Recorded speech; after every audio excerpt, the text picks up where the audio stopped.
শওকত মোল্লা তাকে ফের notice CBI এর কয়লা পাচার মামলায় ফের সিবিআই নোটিশ। সিবিআই এর কাছে সময় চেয়েছেন শওকত মোল্লা। শওকত মোল্লাকে সিবিআই তলব করা হয়। আজই ডাকা হয়েছিল ক্যানিং পূর্বের তৃণমূল বিধায়ককে, কিন্তু তিনি হাজিরা দেননি। কয়লা মামলায় তাকে তলব করা হয় বলে সিবিআই সূত্রে খবর। 2 বছর আগে তাকে ডাকা হয়েছিল, আর এরপর ঠিক ভোটের মুখোমুখি তাকে ফের তলব করা হলো। শওকত মোল্লা তিনি জানিয়েছেন তিনি এখন ভোটের জন্য ব্যস্ত রয়েছেন। 4 জুন ভোটের ফল বেরোনোর পর তিনি যাবেন বলে তার তরফ থেকে জানানো হয়েছে। এই বিষয় সম্পর্কে আমাদেরকে আরো জানাবেন বিক্রম। এই মুহূর্তে আমাদের সঙ্গে রয়েছেন আমাদের প্রতিনিধি টেলিফোন লাইনে। বিক্রম, শওকত মোল্লা তিনি আজকে হাজিরা এলেন এবং একই সঙ্গে তিনি বলছেন যে ভোটের কাজে ব্যস্ত, 4 জুনের পর তিনি যাবেন। দেখো, সপ্তম দফা বা শেষ দফা ভোটের আগেই যেটা দেখা গেল, কয়লা পাচার মামলায় শওকত মোল্লা যিনি ক্যানিং পূর্ব বিধায়ক, তৃণমূল কংগ্রেসের বিধায়ক, তাকে সিবিআই তরফ থেকে নিজাম প্যালেসে আজকেই তলব করা হয়েছিল। বেলা 11টার সময় তাকে আসতে বলা হয়েছিল, কিন্তু শওকত মোল্লা তিনি আজকে নিজাম প্যালেসে সিবিআই দপ্তরে হাজিরা দেননি। এবং যেটা আমরা সিবিআই সূত্রে জানতে পারছি যে শওকত মোল্লা তিনি সিবিআই কে একটি চিঠি দিয়ে জানিয়েছেন যে তিনি আজকে আসতে পারছেন না এবং তিনি ইলেকশন বা ভোটের কাজে তিনি ব্যস্ত রয়েছেন। 4 জানুয়ারির পরে তাকে ডাকলে তিনি যেতে পারেন, এমনটাই কিন্তু তিনি জানিয়েছেন।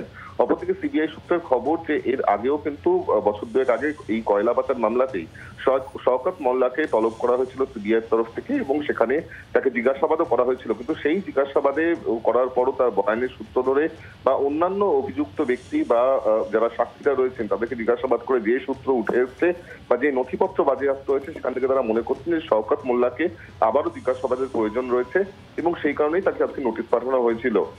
সিবিআই সূত্রে যেটা জানানো হচ্ছে যে ইতিমধ্যেই বেশ কিছু নতুন তথ্য তাদের হাতে এসেছে, যার ভিত্তিতে তারা শওকত মোল্লাকে জিজ্ঞাসাবাদ করতে চান।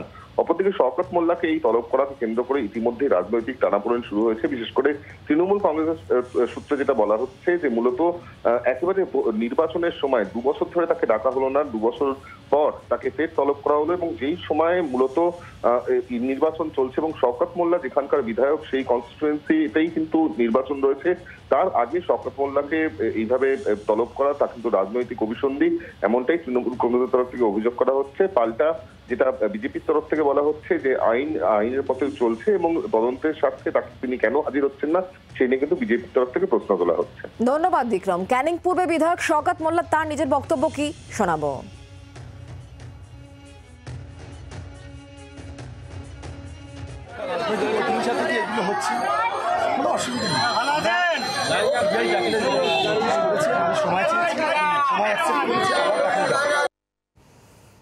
শওকত মোল্লার বক্তব্য শুনলেন, এরপর শোনাবো রাজ্যের বিরোধী দলনেতা শুভেন্দু অধিকারী। তিনি এই বিষয়ে নিয়ে ঠিক কি জানিয়েছেন।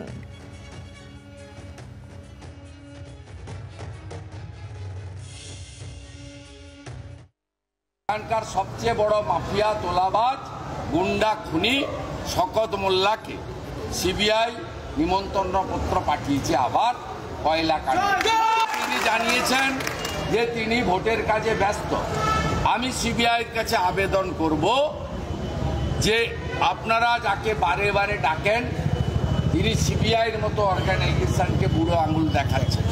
তাই আপনাদের উচিত ও যেখানেই থাকুক, ভাইপোর বাড়িতে বা পিসির বাড়িতে, চুলের মুঠি ধরে কেষ্টমণ্ডলের মতো ওকে তুলে নিয়ে গিয়ে গারদের মধ্যে পড়া।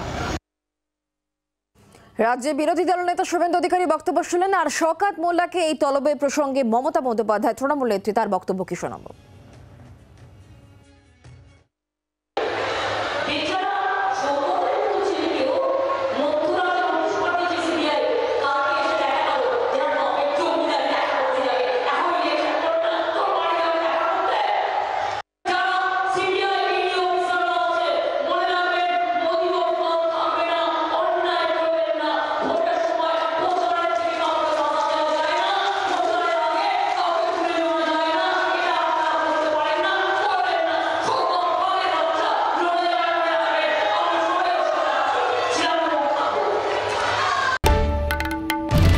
বাংলার আওয়াজ, বাঙালির আবেগ, জি 24 ঘন্টা।